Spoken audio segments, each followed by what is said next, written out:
Gus. Lah iya kompak. Arek kowe balan iki sing urung duwe seragam. Seragam ra gelem. Hei, piye? Ngarit ah. Ngarit wis entuk yo. Sak biu kan. Ngarit neh. Oh, sing asli aku wis rasa-rasa. Lah ngarit kok rasa-rasa gaweane. Piye? Kowe bar kok kono iki ndek iki yo ngarit. Ngarit. Lah mlibal rene kok ngarit neh. Lho jalukane. Oh, ala iya. Apa ora iso gawe lakon? Nek kene iki jaluk lakon apa ae manut ah. Manut teh. Nurutne digawe. Lah iya. Lah iya. Iki lho desa ndi, Pon? Mbok aku ora roh malah. Lho desa Bulu. Bulu Jawa. Jaluk lakon kebo marcuet kembar. Kowe karo aku iki tugase ngarit. Wis bedine wis ngarit. Ngopeni ponane Joko Mercu. Nah. Dami ana kok sater dhewe gane mulai. Wis malah dikira Dami. Oh ngaten pegaweane bendina iki yo ngarit. Ngarit ngopeni Joko Mercu. Lah iya. Kok nak iki pamengger ngamuk malah nyoro. Lah iya ora dadi boyo apa-apa. Mak nyuwaplok sikil ngono kowe ora. Kok nyaplok apa? Lha iku mau ana boyone. Kuwi tembung. Tembung. Lah iya mosok wong ngarit tembunge ana boyo bareng. Lah piye gawean ngarit? Lah budal kawit esuk mau. Urung sarapan rego marni urung mateng olah-olah. Lho, iki mang masak marni. Mbok masak mbok ora tak tinggali. Lho wong dhuwit 10.000. Wong bedina iki ora dolanan HP. Ya ora ngarah masak iku kok dolanan HP. Lho nyatane marni akhir aku ape makan ngarit tak pamiti. Nih, aku tak ngarit yo. Tak kira iki turu. Tibake malah dolanan HP ae. Mengko tiktokan. Nak tiktokan ono. Lho bocah saiki arek. Aku wis lesu lho, kae tawan. Nganti sore ngene wis, isu urung budal mah urung sarapan lho. Awan tak kira wis teko ngirim lho, nganti liwat jam 3 kok urung teko. Ayo kamu awake dhewe iki wis ora. Lah iya ora ono. Pecungul rene jane dijarak kok tuwul pecungul. Lha iki mang marne iki lho. Entuk suket ora. Wes iki kok sore ngaret neh. Ning pikir-pikiran makan kono kuwi akeh no. Suket kok ndi mau? Iki lho pikir-pikiran makan kene malah babak iki. Tak kirim. Wah, ngene ya. Gere wo, gere iki. Wah. Lho seger iki ora ese kok. Apane? Nyawang Senggawa iki lho. Kamu kok iki nganu lho ni. Apa? Wis kliwat jam 3 lho, lagi teko ketisu, lek mbok masak ya apa ae lho. Malah ngrasakno panase ra karuan iki. Panas kok ngrasakno. Bener kandhane sarpon. Kowe cekelan HP terus gek wis biar. Ngono. Wong HP ku tak utak nang TikTok ora ana paketane kok. Ora TikTok kan? Ora iso TikTokan. Wah, segone kok. Imam kowe expo. Iki manglek buah. Buah. Iya. Ya ora duwe jangan. Buah kon ndi kok? Lho yo re iku kok. Wah. Lho kok mangan? Lho, santok iki. Urung mangan nang omah. Omah iki aku urung mangan, yo tak gowo rene. Lah kok ngerti wong. Ora kelan kok. Senengane yo ngene iki. Aku mau apa doe? Heh? Es kopior. Ngene ya, iki Es kopior. Es kopior. Iya. Ora jangan kok malah kopior sirahku kok. Ora apa-apa. Ora apa-apa. Rasaku terus piye? Ya mari. Ambek kono yo doyan. Ora gek lawo lho. Mlesu tenang sana nang kopior-kopiore piye ngono lagi. Kok ndak teko mau melu kopian lho ya. Hei, mana nang dene? Hah? Lah iki kok ora mangan dene. Iya ngajeni Senggawa. Iya Siti yo dipangan. Ah iki mang tak arep-arep kok trayo. Kopior. Apa iki? Joko mercu paling. Ora suwet ya bone. Suwet iki ngetop kowe ae kok. Allah. Barek. Jangan metu. Mangan kene. Tak gawakno sego, Cuk. Kowe yang ngeran. Curang ngaret. Lek asu mati. Ora, duwe asu ah. Lah iya, aneh pi lah aku bawa barang nek kene lek. Lho kok mandak gopak nang guri kono? Aku wetengku melele. Aku nek kene. Nara wong ora nemangan aku ora. Nek nang sepengge nang kono lho, nang wit. Aku kae mobil lek. Karo wit asem mau lho. Ora ono. Aku ketelak lek. Karek sandale tok. Lek. Arek enak lek.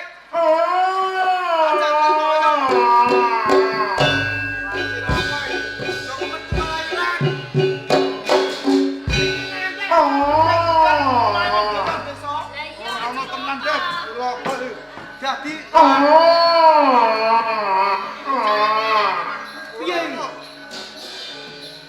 Joko mercu.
Lah iya aku dak kuwi ya.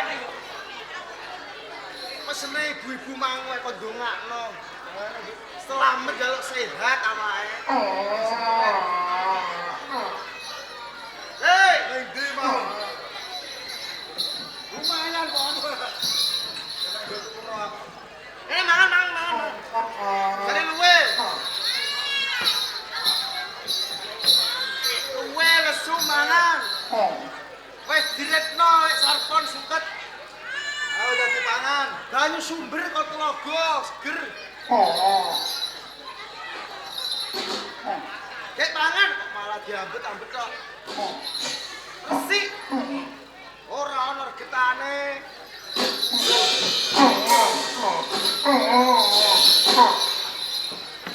Jadi sampeyan apa? Kae menawa wae ketelan, Guys. Ombeni. Ombeni. Ombe. Ombe. Ada sing ngene seger. Kenapa pemimpin? Piye? Yo aja kok metu. Ora mung bagus. Walah. Bagus piye lho? Lah nyatane lho. Wong dhewe sing nyandak dicalono aku. Walah. Ora umum iki. Aja ngono. Sik, rene. Ini cu. Ngomong sik. Sunatan. Dulu. Di Jawa. Yo. Jawa. Banyak. Rek pon. Rek pundi? Yu Marni. Awak dhewe sak rombongan Wahyu Manggala. Wahyu Manggala ngaturake matur nuwun. Iya. Teng tanpa upama katimbalan ana ing desa Gulu Jawa. Gancar Kabupaten Tuban. Jawa Timur. 3 dina lakon iki terus. Sing seneng ya kowe, Cu. Alah. Kowe entuk. Nek alon. Kancane remuk. Alon kowe. Dongakno. Muga-muga sing ditetakake. Muga-muga enggal saras. Amin. Dan nersake ning bangku pamulangan. Amin. Mituhu marang wong tuane. Amin. Musolan bangsa lan agama. Amin. Dadi bocah sing saleh. Amin. Tentagungan kasa ya ngono. Sing digawe mbok dongakno. Wedi ora sangsaya. Kak, lokak ning sangsaya. Bak. Amin. Nah, kena nggo nyokolahno anak. Nah, turane kanggo kenek Mekah Medina. Nek turah. Hei, ibu-ibu sing nyawar panjenengan nyawar didongakno. Ibu-ibu sing nyawer ya tak dongakno rezekine tambah. Sehat. Sing ora nyawer tanggo anake tambah. Tambah piye? Iku yo rezeki lho.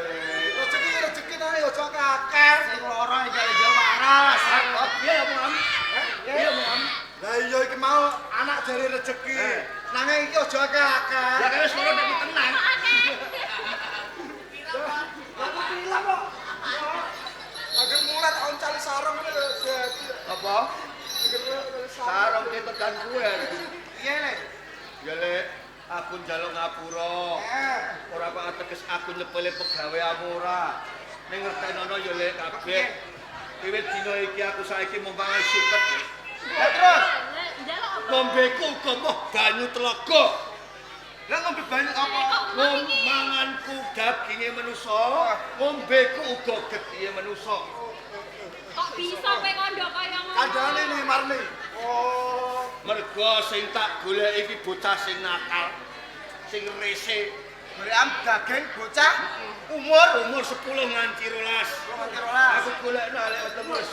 Lah iku anake Iku aki. anake rokem kok.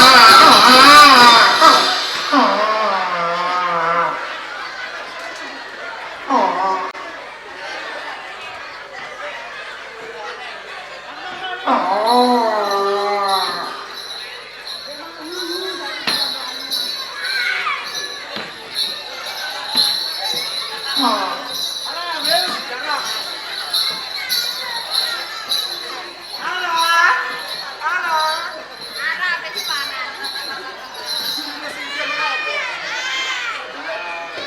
Alat nek bokone sindang. Gene Apa tak mlot? aja ngono. Ora. Aja daging bocah. Sebabnya apa golekan kok daging bocah? Mergo aku rampung mangan manusa Lek. Heeh. Awakku tambah seger. Ger. Kekuatanku tambah. Heeh. Mergo apa? Mergo apa? Nalika aku ngamangan ning kandang kae Lek. Iku mbuh bijine sapa, mbuh daginge sapa aku ora weruh. Ning ban tak kecapke tak rasake. Jebul seger. Nambah awakku kuat. Mula saiki aku mau rambalan mau suket. Golekno daginge manusa. Lah kok daging menungsa, sebabnya sing menungsa sing piye iku? Sing rumet. Seruan. Cara bocah cilik, Kaya sapa? bocah seruan. Rumet.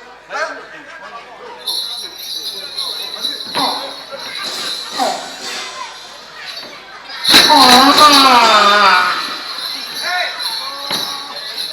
Golekan kok bocah cilik, bocah sing gene. Sing ora gelem Haji. ngaji. Terus Diperintah wong tuane bantah. bantah. Jalan HP terus. Apa? Main apa dulu apa? Ya. Itu ngono lah, gak ora golosan kok. Manut karo wong tuwa ngono lah. Oke nek apa-apa. Aja daging menungsa tak ganti ae. Njaluk. Ganti apa, ya? Daging sapi. Enak. Enak iki. Mau dirawon, digoreng garing. Kaya malih. Ayo. Iya. Enak. Aku mau daging sapi Lek. Lah sebabnya apa kok? Mangan mangsa aku dhewe upama rita-rita guri ngono piye? Ngawur. Aja ngono, gendi-gendi. Kowe iku lumrahe menungsa, anak menungsa kok. Njaluk daging menungsa. Gelem ya Lek. Mo, Lek. pon kowe pon. Pusam. Tolong ayo ngono. Apa? Heh. Aku. Besake karo aku to, Mo. Njaluk nek sing lumrah. Lah njaluk apa? Ya apa ngono sing lumrah. Wah, aku njaluk mangan. Kandhane Neymar iki. Lo pangan kowe, Bro. Tak pangan kok. Aja. Ya Lek. Lek pundi mo, Lek mardi mo. Tolong ya Lek kowe ya. Wis tak dodo. Dodo. Tapi yang menang ora sanggup aku. Ora sanggup.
Aku ki kok gumun banget karo kowe tak sawang. Pirang-pirang dina iki sine polatanmu ki mung besengut.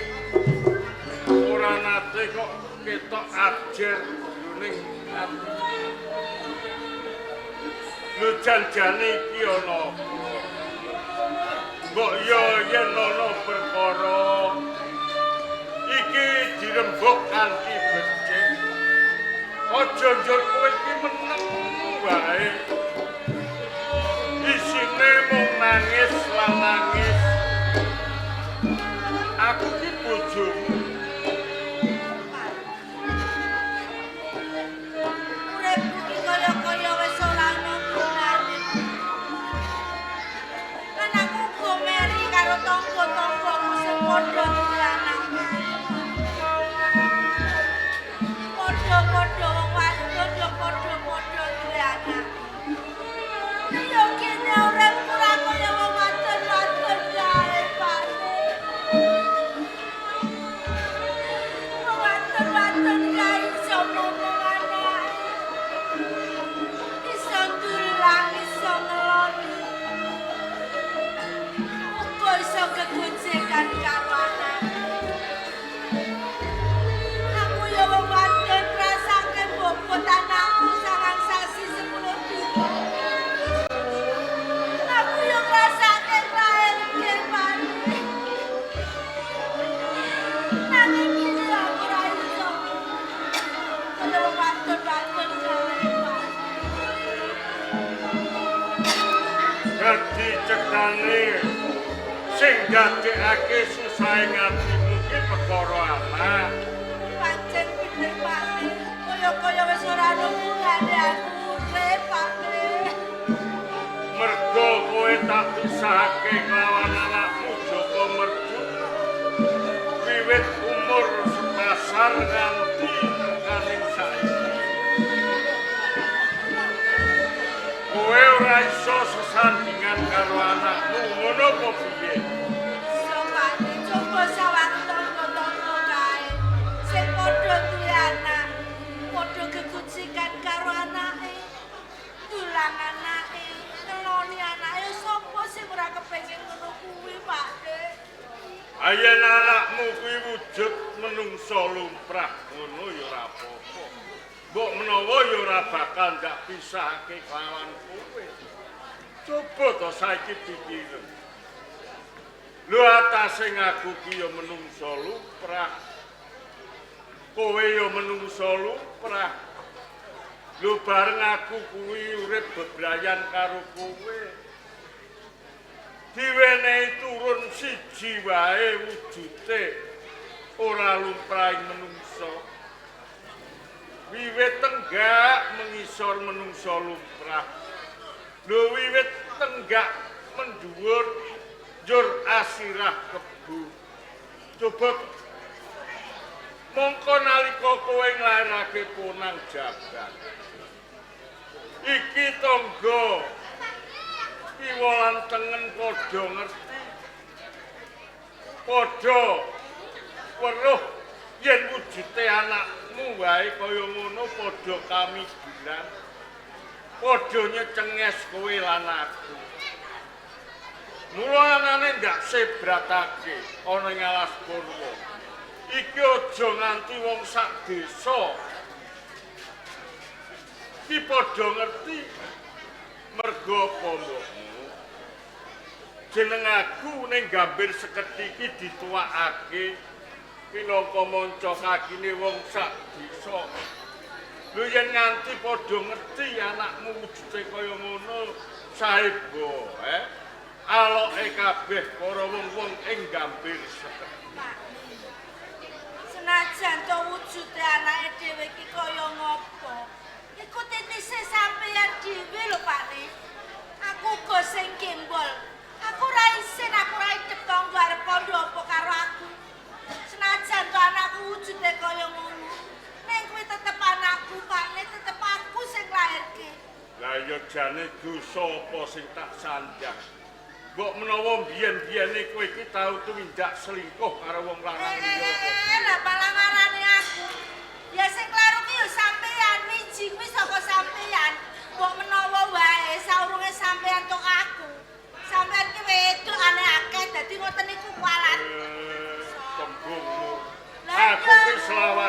dadi wong iki lempeng.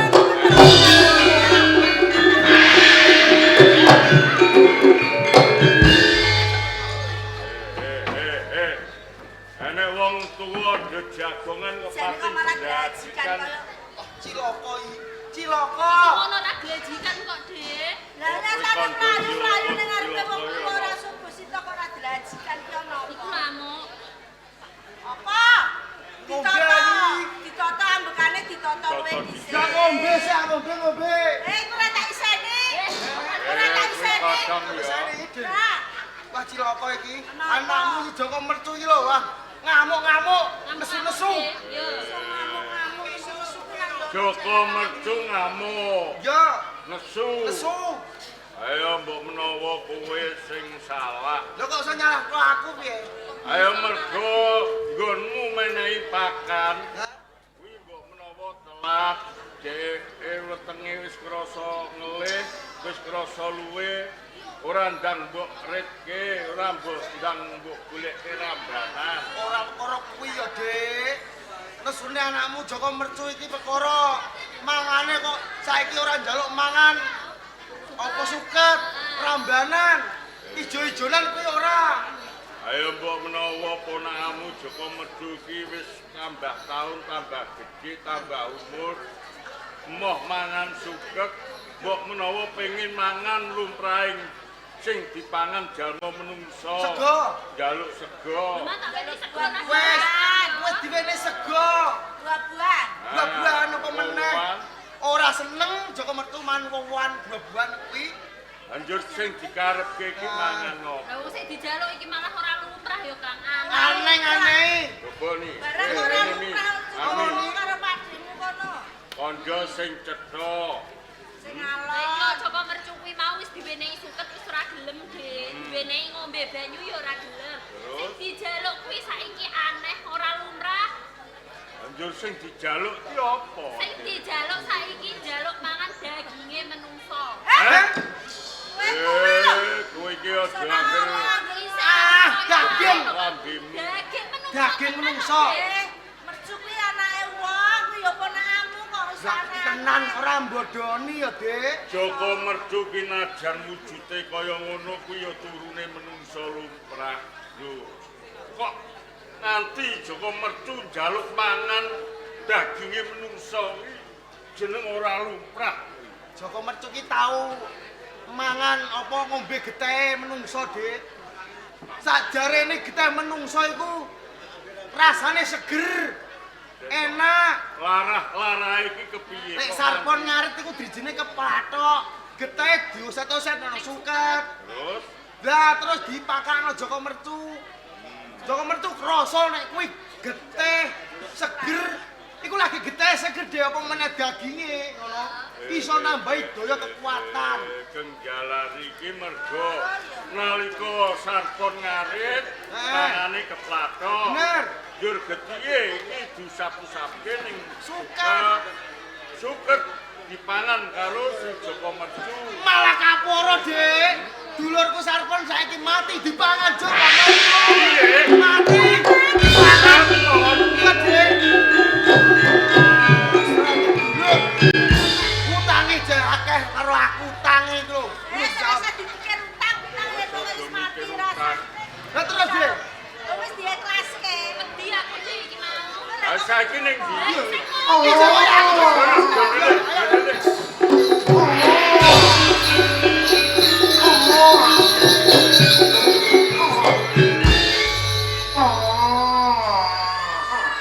Joko Mercu. Coba kene cedak karo bapak lan simbokmu le. Kene le tidak simbok karo Ini. bapak ora apa-apa rene. Ora usah wedi, bapak. Wes aja wedi.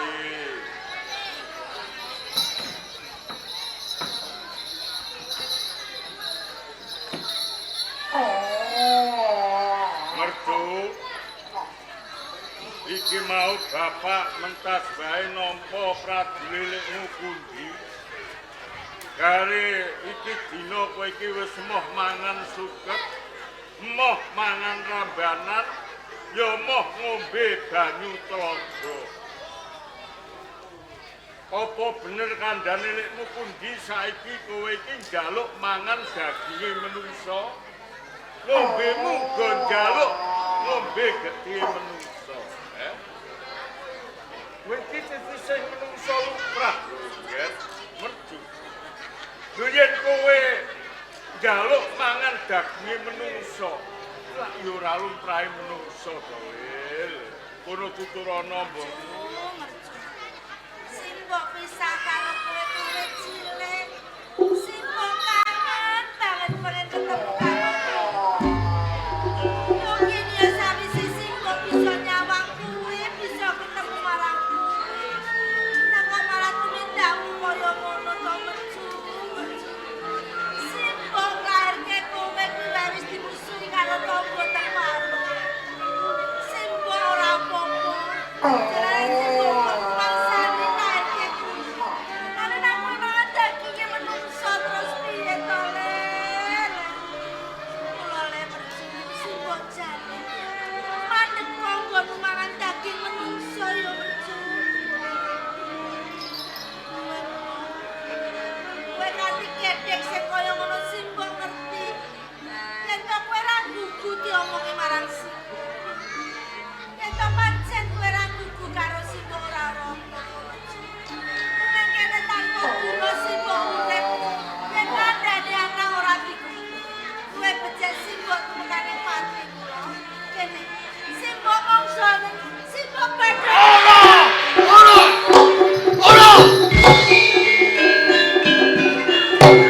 Ora kok. Mati oleh. Tinimbang aku mangsa simbok. Alwong aku mati. Kok sapa sing tak sandhang? Kalamun aku bandhok karo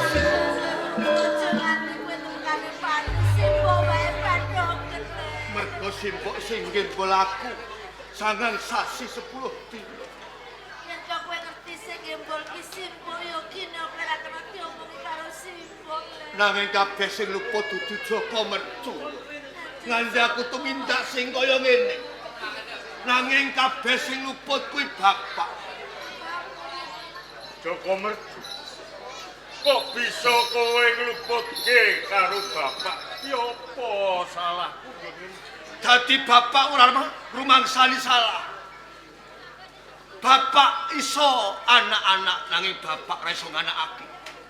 Bapak ora tresna karo Jaka Mercu. Mbok kula bapak isih anak wujute kaya ngene. Saiki aku takon karo bapak. Apa bapak nate ngupakara aku? Wiwit cilik nganti dewasa. Sing dadekake glaning atiku, Pak. Wiwit cilik nganti gedhe. Mapanku ana ing alas Purwa. Dirumati karo paklik-paklikku. Apa ngono iku bapak tresna karo aku?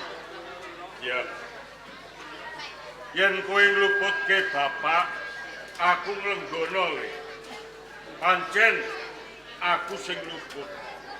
Kok nganti bapak mentolo nyebratke kowe wiwit cilik, wiwit bayi, tak dinungke ana ing alas Purwa. Mergo bapak lan simbokmu ki rumangsa isin le, duwe anak sing wujude kaya kowe. Nyatane nalika simbokmu nglairake kowe, tangga kiwa tengen saperangan ki do ngerti. Nganti padha nyecenges kelawan simbokmu. Angger simbokmu metu ka omah ketemu tangga kanan kiri, iki padha idu. Angger kepregok tangga kanan kiri padha menggok. Kaya-kaya simbokmu iki diremehake le. Nanging bapak ngerti dadan sing kaya ngono. Bapak mung meneng mongko bapak. Wis tangga tepanes ora pun ngajeni simbok lan sampeyan. Monggo bapak sing gawe desa gambir sekene cikal bakal gambir sekene ora diajeni. Kula sapa sing ora ngajeni karo bapak tetep dadi tadah kula mangsa. Aja ya le. Aja nganti kowe gawe pepati wong-wong ing gambir seketi. Ora urung mengko bapak sing bakal nampa, Wis saiki Kowe leren ana nggonmu mangan daging menungso ya, Le. Moh, Pak. Wis tak ganti daging wedhus. Moh. Daging pitik. Ya moh, Pak. Daging wong aku pokoke. Ya, yen kaya ngono merju, Sedina siji wae, Pak. Bapak saguh goleke mangsa kowe menungso siji saben dina. Matur nuwun ya, Pak. Aku awakku kesel aku tak ning nguni ya, Pak. Wis kono turu wis disin. Ya kono turu wis dhisik ya, Le.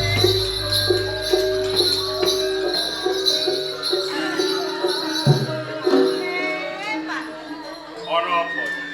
kok kebangetan tenan sampean. Kok kebangetan? Aku mongkon laran karo anakmu supaya ora mangan daging. Lu kok malah sampean ki sanggup sumangga goleke bocah siji saben dina. Apa sampean kira mikir, Cuk? Sampean mlebu nang desane wong, entuk bocah siji kok kulit sampean selamat mergo ora konangan karo wong-wong desa. Lah jeneng sampean konangan karo wong-wong desa. Sampeyan udah nganti untuk bocah sampeyan wis diajar wong ngono mati pakne sampeyan. Ayo wis perkara kuwi engko mbuh budi akal. Monggo monggo.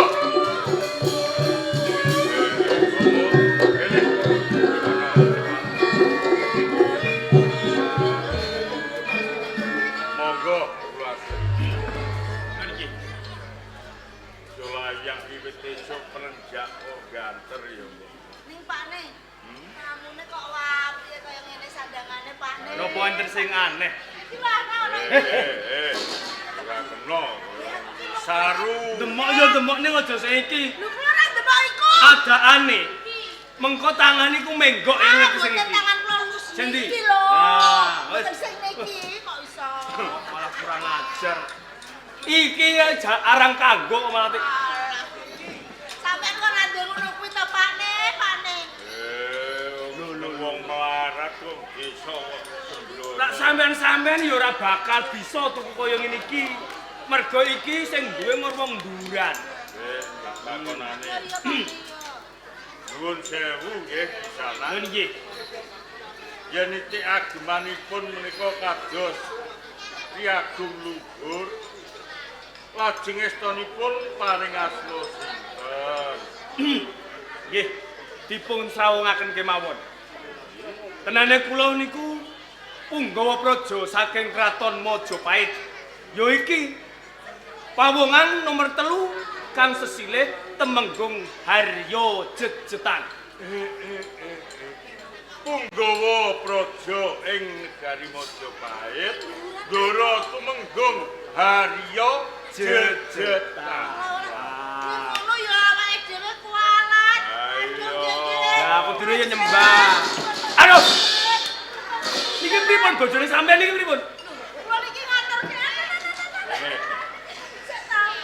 Aku iki ngatur. Kowe iki aja kaduk wani kurang dudu. Jare nek ana wong dhuwur-dhuwuran kae kudu ngaturke sembah. Lah aku nek Ayo nyembah Ayo nyembah sak lumrah. Iki mau yo sak lumrahe ngono Pak. Kowe peh aku wis tuwa wis sompong anggen cah bagus kok kudu nyerot Nggih, kae. nyun sewu.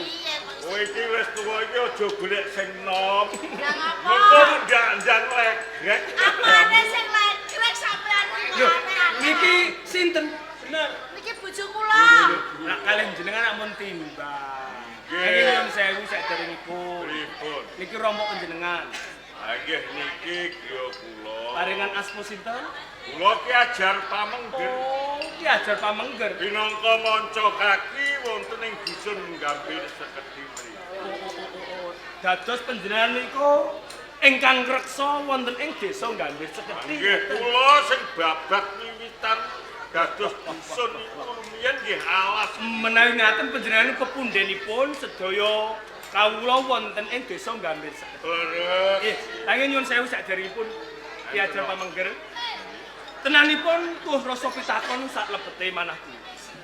Nalika kula jumangkah saking Majapahit ngertos plangkat wonten tulisanipun Desa Gambir Seketi. Nggih. Saksampunipun kula lumebet rumah kula Desa Gambir Seketi niki nggih wiyar tebane. Nggih kathah kawulanipun nanging sing aneh-aneh namung setunggal. Bab menapa? Niki rak Padang Grandang. Nggih Niki rak Raino. wanci siang. Nah, sing ndadekke tandha pitakon, jendela kae padha dikancingi, lawang kae padha dicengklengi. Kaya-kaya desa Gambir Sekti aneh. Pindhane kaya dening kuburan sing sepi banget. Iki tenane wonten apa? Katen nggih. Nggih, Doro jejetan. atus pundi? Tenaning desa Gambir Sekti niku enten kedadosan ingkang boten sae. Jalaran wonten sawening menungsa doyan daginge menungsa. Senengane mangan daginge menungsa. Nggih, Kanjeng, enten tiyang mangan tiyang, wong mangan wong. Sing kurang tanggel jawab niku sampeyan. Kirang tanggel jawab. Nitik pangandika panjenengan teng desa Gambir Sekti menika dipun tuwaken pinangka manca kaki wontene desa Gambir Sekti to. Lho, Nggih. rak wonten kedadosan kados mekaten. Kenging menapa panjenengan boten kepiyakaken para taruna para nom-noman wonten ing desa Gambir Sekti supaya nyekel pawongan sing demen mangan menungso mau. Niku pun boten kirang-kirang kula perintah sedaya para nem-neman wonten ing Gambir Sekti. Empun melih kok tiyang gangsa tiyang sedoso. Tiyang kalih dosa niku mawon boten kuwagan nyekel tiyang sing mangan daging menungsa niku. Berarti pawongan mau diaduk bleguduk. Walah, Sekti Mahambara. nggih. Edan pun perkawis nom-noman sing kulino mangan daging menungso mau tanggung jawab kula. Ya saestu. Lho. Kula niki punggawa praja kalebet senopati. Ana ing kraton Majapahit aja meneh kok manungsa mung siji. Bebasan iki lho jejetan tik rubut 10 ora bakal gede. Saestu jika wantun kalih tiyang ingkang mangan daging menungsa. Sauger hari jejetan isih urip isih cumondhok wonten ing Gambir Sekti. Berkais menika kula tanggung jawab. Mila saking menika napa sekintene pawongan sing kulino mangan daging menungsa meniku tasih cumondhok wonten ing sak lingkupe desa Gambir Sekti. Mboten adoh kalih sampeyan. Ah iki sing tak Sampeyan tumulih dateng wingking Cobi. dadi ora adoh apa kene. Nggih.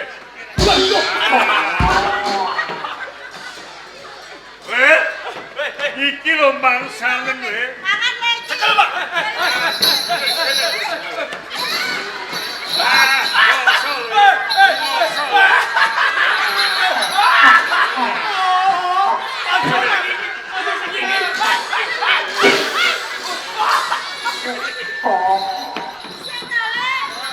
Mangan kok malah sembung seko seko ae. Kowe iki mangan yo mangan iki aja iki keri.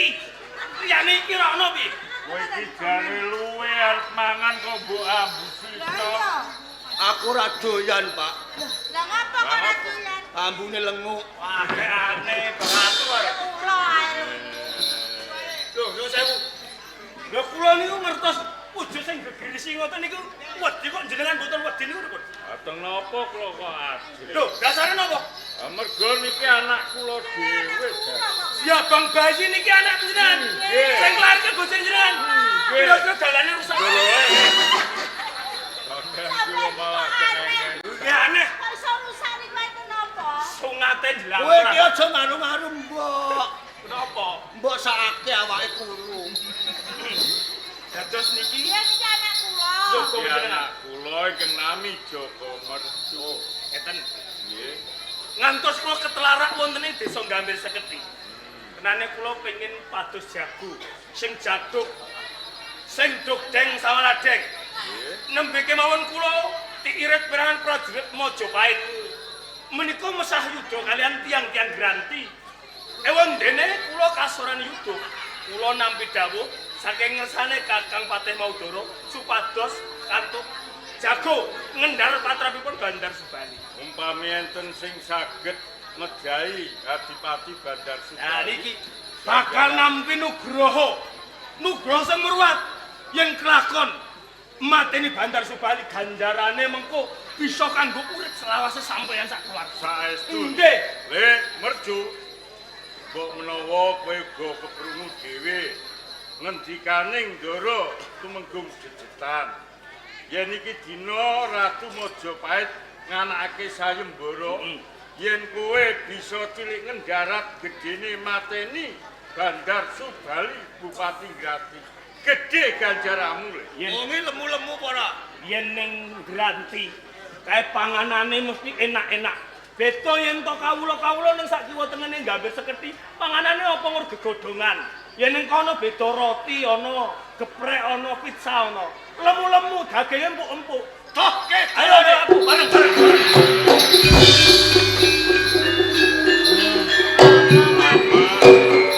Ayo rumangsa seneng atiku to, Mbok. Yen ngono aku lak yo ora sida goleke mansan anakmu. Ya Pak nek kaya ngopo wong kuwi jenenge titise sampean. Aku kok rasa sumelang duwe. Wong kono diawas-awasi kaya ana apa-apane. Ngono ya, Mbok. Aku tak mlapati anakku. Ya Pak Nek.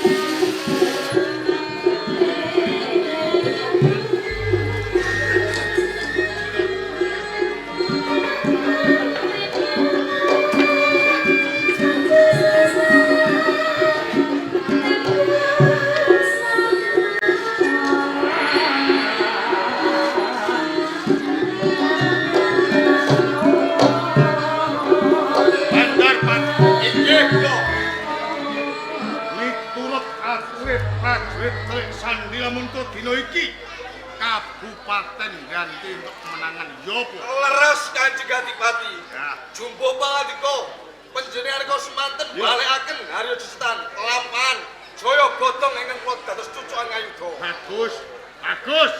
Dan pancen untuk kemenangan nanging. Suara apa iki?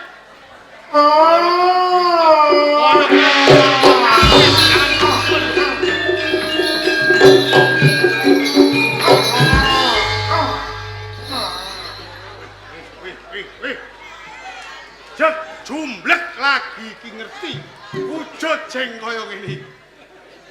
Aneh. Tenggak mendur wujud kebo mengisor mengso lumrah. Tak takonane ya, Teh. Nggih. Di sana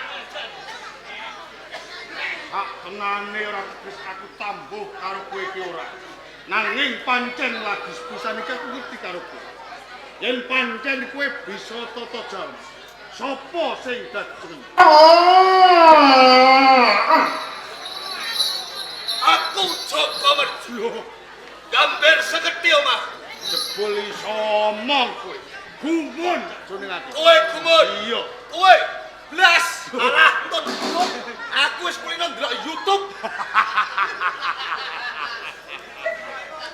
Nanti ini ya gak bar. Ngono Cek ya. gumun neh. Iki jane iso gawe lakon ta ora Lah tak biasa. kuwi. Lawan foto. Ayo ora apa-apa. Wiwit cilik nganti gedhe aku iso guneman kok dene kowe-kowe kabeh. Ngono. Mercu, Apa? kok nganti kowe temeka ning Tapel Wates Kabupaten Granti. Njur sak tenane ana wigati sing kepingin. Adoh saka Gambir Sekethi. Aku goleki pawongan sing jenenge Bandar Subali. Bandar Subal. Iya. Wis ngerti pawongan. Kabar pisan durung. Yen pancen kowe durung ngerti pawongane tak tutupi. Bandar Subali ora ana liya aku.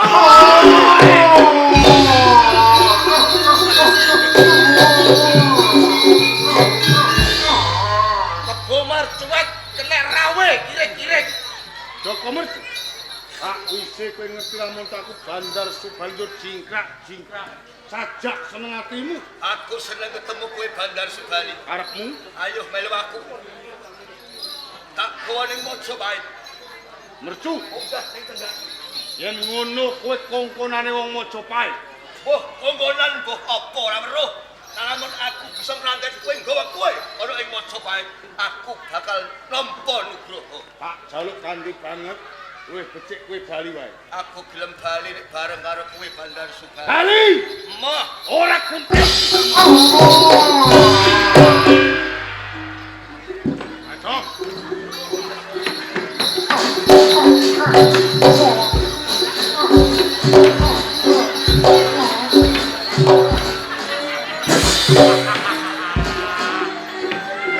Ayo. Ayo.